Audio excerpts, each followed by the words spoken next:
तो सर्वप्रथम तो आपको धन्यवाद देना चाहूँगा जो आपने मुझे यह मौका प्रदान किया बोलने के लिए। सिर्फ एक ही बात कहना चाहूँगा कि आपको खुद पे यकीन करना होगा कि आप कर सकते हैं, क्योंकि आप में बहुत सारी संभावनाएं निहित हैं और आपको पहचानने वाला आपके पास यदि है तो आप कुछ भी कर सकते हैं। आप अपनी सीमाओं को पार करके भी जा सकते हैं। वो सुंदरकांड में जब जामवंत जी उनको मार्गदर्शन देते हैं हनुमान जी को, तो हनुमान जी अपनी बिसरी हुई शक्तियों को भी स्मरण करके बहुत बड़ा कार्य कर लेते हैं। खुद को पहचानिए, खुद के प्रति ईमानदार रहिए, जो कि सबसे ज़्यादा ज़रूरी है।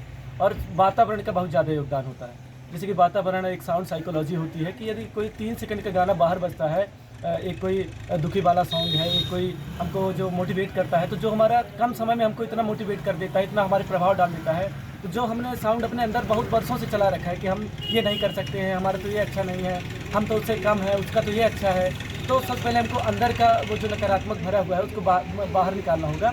इसके लिए आपके पास बहुत अच्छा वातावरण हो, सहयोगी वातावरण हो। जैसे मेरे लिए बहुत ज़्यादा सहयोगात्मक वातावरण शुरुआत से मुझे प्राप्त हुआ, तो एक वातावरण निर्मित रहता है तो आप अपने बच्चों को प्राप्त कर सकते हैं।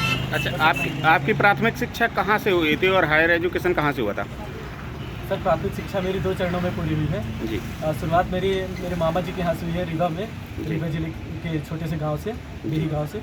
फिर कुछ शिक्षा मेरी सलीहा शिशु मंदिर विद्यालय से पूरी हुई है, तो यहाँ से मेरा हुआ। तत्पश्चात उच्च शिक्षा हेतु मैं होलकर विज्ञान महाविद्यालय में आया, जहाँ हमारे बड़े भाई दुर्गेश जी पांडे के सानिध्य में हमने रह के वहाँ पर अध्ययन किया।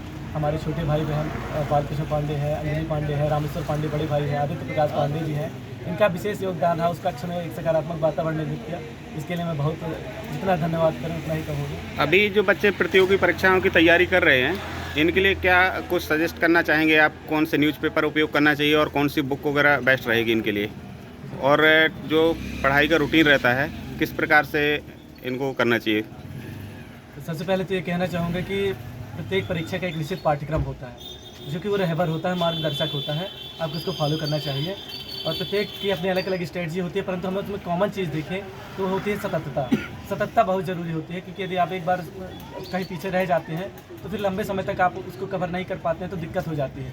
तो आपको सततता बनाए रखना है और डेली आपको अपना टारगेट फिक्स करके पढ़ते जाना होता है।